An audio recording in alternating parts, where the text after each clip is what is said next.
qu'on vous laisse découvrir les 22 acteurs qui sont emmenés par Zogba, le capitaine du soir côté Pono, puisque Djemo sera seulement, et Yann M'Vila, l'expérimenté international français, l'ancien joueur du Zénith, de Rennes, de Saint-Etienne pour ne citer que. Donc voilà, on a demandé de faire un changement de maillot alors que la composition d'équipe. Donc du coup, en Rose Dupuis, on vous laisse découvrir, il y a quelques changements et notamment un inhabitué du poste, même s'il a joué le week-end dernier, c'est Diebol, l'habitude d'attaquant, qui est piston droit. Et oui, puisque Ismaël Bouleksha est blessé, blessure depuis une semaine et demie, maintenant blessure à la cuisse. Et vu que Emeric Goumeau, l'ancien remplaçant piston droit, est parti à Rouen après ses superbes semaines au plus foot, Stéphane Dieff est obligé de bricoler. Alors il était satisfait en conférence de presse, il l'a dit, mais évidemment ça demande confirmation. Le deuxième match est toujours le plus dur, et surtout ce qui enlève une cartouche offensive à Stéphane Dieff, puisque devant il y aura juste Adelaide et Rodriguez. Nsinghi, l'autre attaquant, étant blessé, et il n'y a pas d'attaquant de métier pour faire rentrer en cours de match. Or on sait que Stéphane Dieff aime bien quand même pouvoir changer régulièrement ses attaquants. Il fait généralement toujours un changement sur la 60e, donc là aussi pour le technicien Pono, il faudra comme la semaine dernière bricoler. Alors qu'on découvre la composition des visiteurs du soir dans leur maillot traditionnel, avec un système là aussi en 5-3-2, mais au milieu à 3 on aura plutôt deux défensifs, un offensif avec Afid, une défense à 3 avec Yann M'Vila qui épaulera Didi Gaucho et Sagnan Etouin et la bonne sur les côtés. Puis devant c'est la doublette Parsemin Niandouillé qui a été choisi par Gaël Clichy pour démarrer cette rencontre.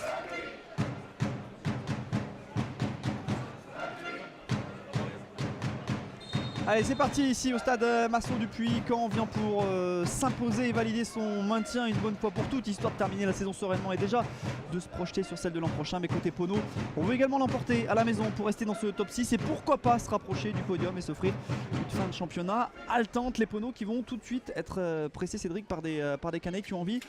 Notamment du niveau qui était demandé en senior. Il n'y a pas d'enjeu là au-dessus de cette offensive avec Diebol qui va prendre son couloir. Il est habitué à être dans cette surface de réparation. Lui, l'attaquant repositionné en piston droit. Le jeu se poursuit avec Gauthier justement. Le petit relais, c'est pas trop mal fait ça avec Diebol. Le centre en retrait. Oh, il est passé entre les jambes Mais c'est là où Antoine Gauthier il est précieux, ce sont des petits espaces, il arrive souvent à faire le dribble, la petite passe qui fait la différence, tandis que c'est directement remis en jeu sur Adelaide. Sur Diebol qui va frapper, c'est contré, Marvin Adelaide, c'est encore contré. Et c'est dans les gars de Mandrea qui va pouvoir dégager, peut-être rassurer un peu sa défense. À l'angle, à l'extrême angle de la surface de réparation. Allez, c'est parti, c'est avec ce pied gauche, et bien centré, ce sera pour une tête qui va tutoyer le poteau de Carvalho qui semblait malgré tout dessus. C'est vrai que c'est compliqué le puits, d'ailleurs ça frustre les joueurs et le staff. Quand on a l'occasion de discuter avec eux, ils nous disent qu'ils aimeraient proposer plus, ils aimeraient proposer mieux, mais malheureusement c'est pas toujours possible. Donc ils sont obligés de s'adapter là aussi avec Clément Drey qui est pris dans le dos au duel avec M'Vila. Oh, est-ce que ça va siffler? Ouais, il y aura penalty.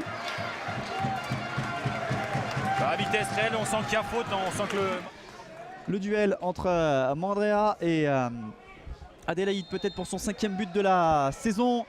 C'est parti pour l'ancien joueur de Jura Sud. C'est mal frappé, c'est pas fini. Adelaide en 2 temps qui va marquer. Heureusement, c'était pas très bien frappé. C'était encore un penalty manqué, même si là, en 2 temps, Adelaide s'y reprend pour marquer son 5e but de la saison et mettre les Pono devant dans cette partie. Il a évité, on va dire, il a évité la catastrophe en reprenant ce ballon en allant très vite. On va le revoir. C'est pas forcément bien tiré. Super barré de Mandrea. Et derrière, Adelaide est le premier sur le ballon. Il n'a plus qu'à ajuster. Ça fait 1-0 pour le Puy. Mais l'arbitre n'a rien vu. Allez, un ballon peut-être en profondeur. La destination de Adelaide. S'il contrôle bien, il y a grand danger. Adelaide, le contrôle en porte-manteau intéressant. La frappe d'Adelaide, ça va passer au-dessus. Contrôle à la Zidane pour l'ancien joueur et le premier buteur de cette partie, l'ancien joueur du Jura Sud. Un camp qui commence à remettre le pied sur le ballon là pour l'instant. Vous avez quelques minutes là.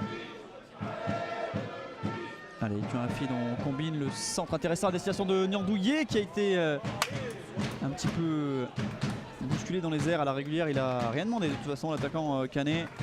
C'est vrai que pour piquer le ballon, là, il y a peu de distance. On va voir le choix qui va être fait. Ils sont 2 autour du ballon, Afid et Rajo. Et Afid, c'est lui qui va s'élancer. Et il va frapper directement, ça sera dans le mur. Au milieu de votre écran. Allez, c'est parti, c'est frappé second poteau. Ce sera une faute sifflée de Yann M'Vila et on va certainement en rester là. C'est la mi-temps ici au Stade Massot. Les Pono sont devant 1-0 grâce à ce penalty. C'est sûr que le retour peut être un peu long, surtout s'il y a une déconvenue au bout, mais bon, il reste encore du temps pour les Canets. Niandouillé qui se défait un petit peu du marquage, qui a un peu d'espace devant lui, qui est sur Afid. Afid, la bonne qui va centrer, Idriss Mohamed la tête. C'est un peu cafouillé dans la surface, ça revient sur Etouin. Niandouillet, Étoin qui va pouvoir la remettre et tout de suite directement dans les bras de Mathis Carvalho. Ça va être sauvé malgré tout par Fati. La petite talonne intelligente pour retrouver Akal. Akal qui va redonner à Fati. Il y a du monde dans la surface de réparation. Moussa Fati qui s'applique pour la tête, qui va finir dans les mains de Mandrea. C'était la tête d'Adélaïde. Mais enfin une tentative dans cette partie alors qu'on est tout proche de l'heure de jeu. Avec deux options, hein. Il peut frapper directement ou alors dans la surface de réparation. Et vu que c'est avec son pied droit que c'est rentrant, ça peut aussi être touché par personne et être un petit peu trompeur. Allez, c'est parti avec Botella. Et c'était pour la tête de Niandouillet. Encore un centre, mais je pense qu'il n'y aura personne. Zogba, Groma qui veut répondre son temps. C'est d'orienter le jeu sur Clément Rodriguez. Attention, Rodriguez là, qui a été dépossédé du ballon avec Portu qui va s'essayer. La frappe, elle est pas mal cette frappe. Et qui s'est bien rattrapé ce soir. Ça témoigne aussi de son changement de dimension depuis le début de saison à Idriss Mohamed. Allez, la dernière peut-être ici avec Portu dans la surface de réparation, prise avec plusieurs joueurs et Zogba qui dégage, ce sera touché de la main.